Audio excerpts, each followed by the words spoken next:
আমার বাড়ি থেকে বেরিয়ে যাও, এই মুহূর্তে এক্ষুনি আমার বাড়ি থেকে বেরিয়ে যাও। স্ত্রীকে না এই কথাটা বলবেন না। বিয়ের আগে একটা মেয়ের সেটা বাবার বাড়ি, আর বিয়ের পর হয় শ্বশুর বাড়ি। আর সেই শ্বশুর বাড়িতে যখন ঘন ঘন তাকে শুনতে হয় এক্ষুনি বেরিয়ে যাও, আমার বাড়ি থেকে এক্ষুনি বেরিয়ে যাও, তখন সেই মেয়েটা না চোখের জল ফেলতে থাকে। সে অসহায় ভাবে নিজেকে। একটা মেয়ে, সে অনেক আশা নিয়ে আসে শ্বশুর বাড়িতে। শ্বশুর বাড়ির প্রত্যেকটা মানুষজনের ওপর তার অনেক ভরসা থাকে যে এরা ভালোবাসবে আমাকে, আমার দুঃখ কষ্টগুলো ফিল করার চেষ্টা করবে।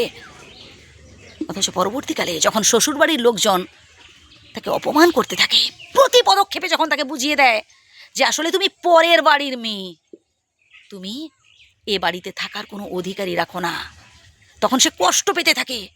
আর যাই হোক, কখনো স্ত্রীকে না এই কথাটা বলবেন না, এটা তারও বাড়ি। ওই ঘন ঘন তাকে এটা বলতে যাবেন না, কথায় কথায় একটা ঝগড়াঝাটি হলে, সমস্যা হলে আমার বাড়ি থেকে বেরিয়ে যাও বলবেন না। সব থেকে বেশি আঘাত পায় এই কথাটায়। ভালোবাসুন আপনার স্ত্রীকে। আপনি কি ভাবছেন শুধু কাঁড়ি কাঁড়ি টাকা উপার্জন করে স্ত্রীর হাতে ধরিয়ে দিলেই স্ত্রীর মন পাবেন? মোটেই নয়। স্ত্রীর দুঃখ কষ্টগুলো বোঝার চেষ্টা করুন, স্ত্রীর মন বোঝার চেষ্টা করুন। একটু রোমান্টিক হন না মাঝে মধ্যে আপনার স্ত্রীর বিশেষ বিশেষ দিনগুলোতে। যেমন ধরুন স্ত্রীর বিবাহবার্ষিকী কিংবা জন্মদিন, এই বিশেষ বিশেষ দিনগুলোতে আপনার সামর্থ্য অনুযায়ী কিছু তুলে দিন না স্ত্রীর হাতে, উপহার তুলে দিন না। আচ্ছা, বেশি কিছু না হোক, একটা গোলাপ স্ত্রীর খোঁপায় গুজে দিয়ে দেখুন, স্ত্রীর মন পাবেন। ভীষণ ভালোবাসবে আপনার স্ত্রীকে। আপনিও দেখবেন নিজের মনটাকে সন্তুষ্ট রাখতে পারবেন, খুশিতে রাখতে পারবেন। স্বামী স্ত্রীর সম্পর্ক হচ্ছে যুগ যুগান্তরের সম্পর্ক। নিজেদের মধ্যে ঝুট ঝামেলা হলে না তৃতীয় ব্যক্তিদের ভেতরে নাক গলাতে দেবেন না। নিজেরা বসে মিটিয়ে ফেলার চেষ্টা করুন। শুধু টাকা উপার্জন করে ধরিয়ে দিলেই স্ত্রীর মন পাওয়া যায় না। অফিসে এখন অনেক চাপ, ব্যবসায় এখন অনেক চাপ আপনার। সারাদিনের মধ্যে 5টা মিনিট একটু সময় বার করে স্ত্রীর সাথে কথা বলুন না, 5টা মিনিট তার মন বোঝার চেষ্টা করুন। মেয়েরা না ভালোবাসার কাঙাল, বুঝলেন? সে আপনি যত দামি গয়না, যত দামি শাড়ি দিন না কেন, মন পাবে না যদি না আপনি মন থেকে তাকে ভালোবাসেন।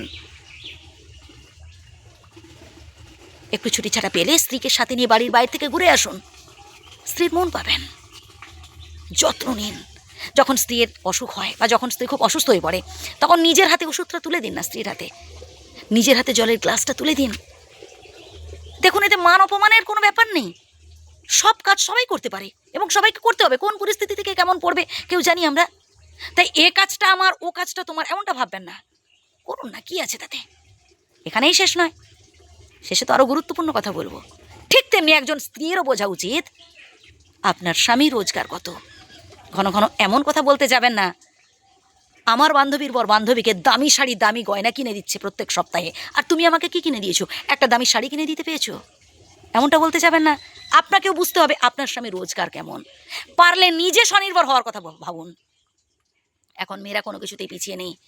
যোগ্যতাটাকে সঠিক কাজে লাগান, সৎ উপায়ে 2 পয়সা রোজগারের চেষ্টা করুন। দেখবেন সংসারের অভাব অনটন দূর হবে, তাতে স্বামীরও মন পাবেন। কেউ কারোর অতীত নিমেষে ঘাঁটাঘাঁটি করতে যাবেন না।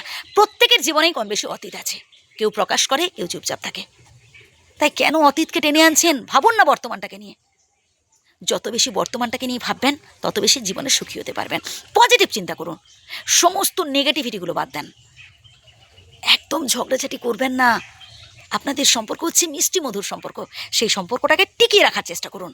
ভালো থাকবেন, সুস্থ থাকবেন।